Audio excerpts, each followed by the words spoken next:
Good show or what? Yo, yo, yo, yo, yeah. Good job, everyone. Thank you for coming out for the 150th anniversary of the invention of the bicycle right here in Ansonia. I have a proclamation to read.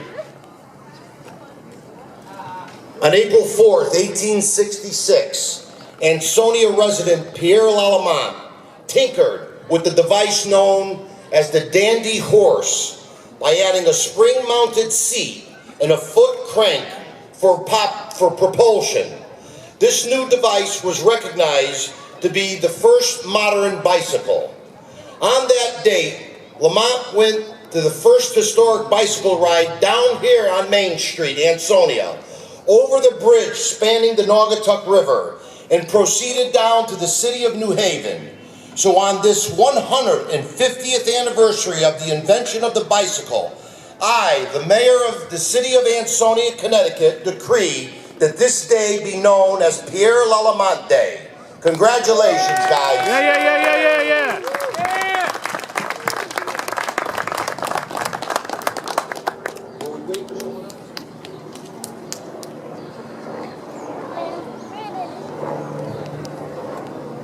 And now we're going to have the wheelmen do a demonstration of their historic bicycles.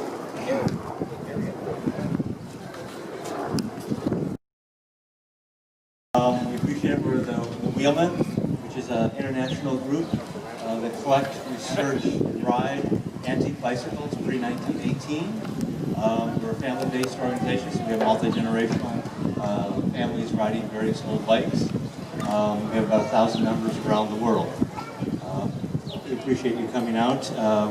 This morning we were in New Haven, did a ride. We were in Derby, did a ride demonstration. And after this demonstration here, we'll be riding back to Derby, completing Pierre Lallament's original ride. So again, we appreciate you coming out.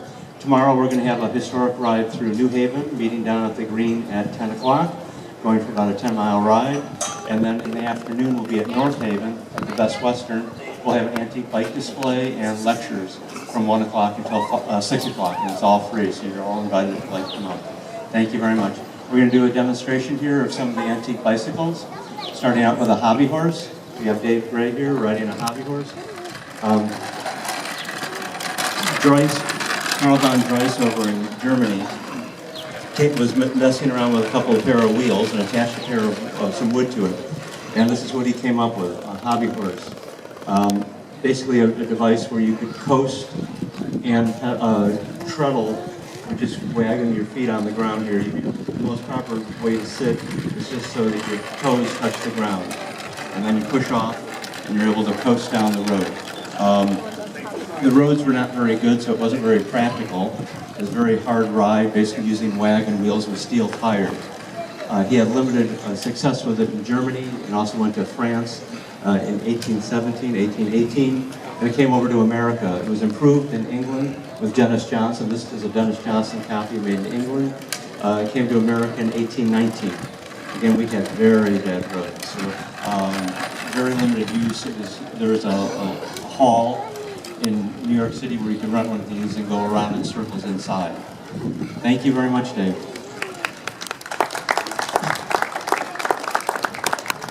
So it was about 40 years before America saw bicycles come back. So Pierre Lallement invented the pedal on a hobby horse like this over in France, in Paris in 1863, came over here to Ansonia in 1865, and was riding in the fall of 65 and through 66. The velocipede, here we have the basic wagon wheel again. So you have a wood wheel, but now you have a metal frame. And you have a brake running to the back wheel. You're limited basically at a fairly small wheel, about a 38-inch. Wood wheels aren't very effective, much over 40-inch. So this is basically what you have. Your position is you're seated down and your feet are out in front of you and you're pedaling the front wheel.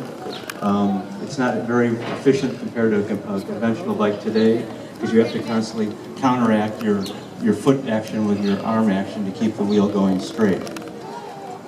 America, unfortunately, Pierre Lallement, after he got the patent in '66, found no success with it at all. So the next real-time velocipedes were successful was 1867 over in France, where they were shown at the Paris exhibition. They were all the rave being raced around in the streets. The following year, 1868, the Hanlon brothers, an acrobatic group, started making these here in America and incorporated it into their stage acts. So America was first introduced to the bicycle again as an indoor sport or hobby. The Hanlons did night performances and would travel around the country up on the stage doing various acts with the bicycle. Glenn, if we can have them. Now again, these are just wood wheels here. Over in France and in America, almost concurrently, in the spring of 1869, Mayer over in France, and here Whitty in New York, came up with the idea of a tension wheel. So here you have wire spokes and rubber tires. With the wire spokes, your wheel's under tension. So the same technology that built like the Brooklyn Bridge, all your spokes are working together, and you're basically being suspended from the frame as opposed to feeling the compression wheel of the harsh ride of the wood wheels. And you have rubber wrapped around the sides. So hence you have the modern bike wheel already developed here by 1869. Unfortunately, our roads again were very, very bad. So the only time velocipedes were basically used in America were inside. 2 years prior to this, the roller skate had been invented. So you have these large auditoriums for roller skating. So the craze in end of 1868 and early 1869 was they got rid of the roller skates and brought in velocipedes. So people would go to the roller skating rinks and rent a velocipede for an hour and do learn to balance and to ride. When the spring came out, people started riding in the roads, and the roads are deplorable. So again, it died because we didn't have roads that were applicable for riding. The craze continued over in France for a while and also into England. So the velocipedes were phased out here in America. France had died because they picked on a war with Germany and lost very badly, but the bicycles continued in England. England, they started developing where they started with the technology of the tension wheel, they started making the front wheel larger. So here we can bring out the high bikes. High bike people. Okay, so with a tension wheel, you could start making the wheel larger and larger and larger. The larger the wheel, the faster you go. You're only limited to the length of your leg. This is going to be kind of tight for you guys to turn.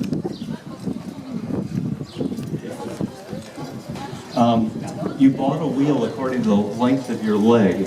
So nominally the wheels are anywhere from like 46 inch up to 60 inch, depending on the inseam. The average bike is about a 50 inch. Here we have this bike here with the gentleman with the gray shirt. That's a Columbia, made here in Hartford, Connecticut. The yellow shirt gentleman, Eric here, is riding also a Columbia from Hartford, Connecticut. These are both Columbia experts. That was like the Chevy of the bicycle era at that time. It was a very reliable bike. Thomas Stevens rode one of these around the world, leaving from Boston and coming back to Japan. Took him about a year and a half. As you can see, the little wheel in the back has been diminished to a very small size to make it lighter, and the large wheel in the front you're pedaling on as you go around.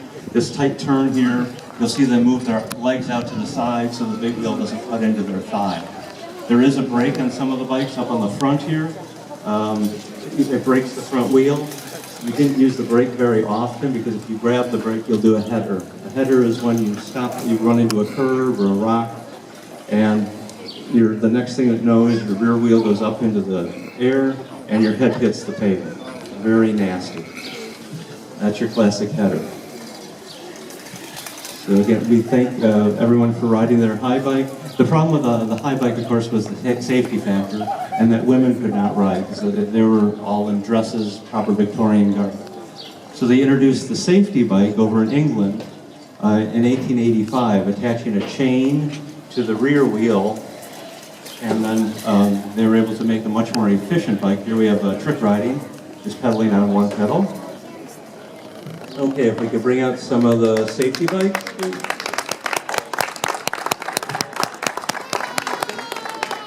1885, John Kemp Starley invented the safety bike. It's called a Rover. Again, here you have the makings of a modern bike, where the chain goes to the rear wheel. It's much more efficient, much more effective, and far safer than pedaling on your front wheel. You can now shrink the wheels to any nominal size.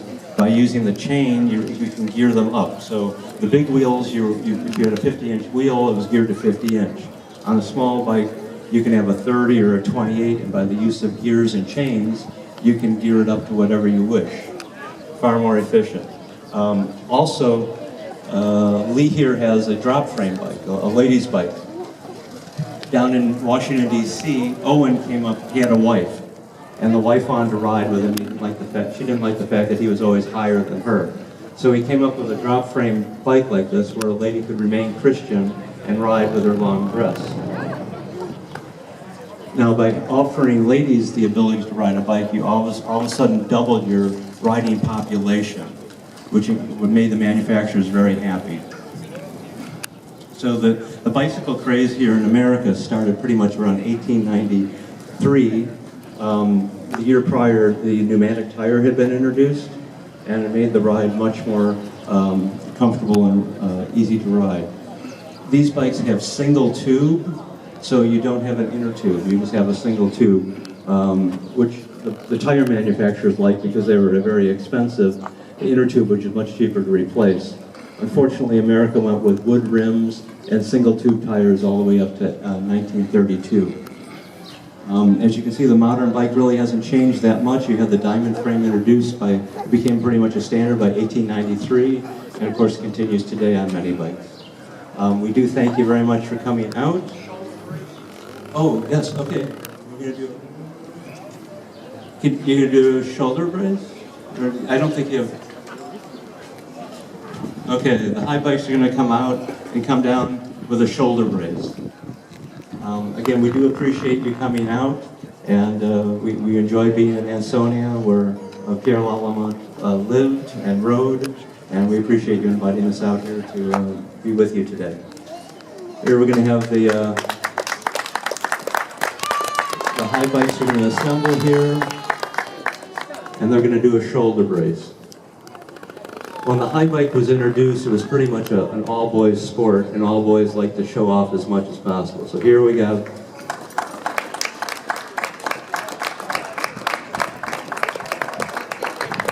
classic shoulder brace. Okay, up the ramp now, guys. Okay. Again, thank you very much, Ansonia, for coming up. We appreciate you being here. At 5 o'clock, we'll be leaving, going back to Derby. If anyone wants to join us with their bike, we'd love to have them come with us. Thank you very much.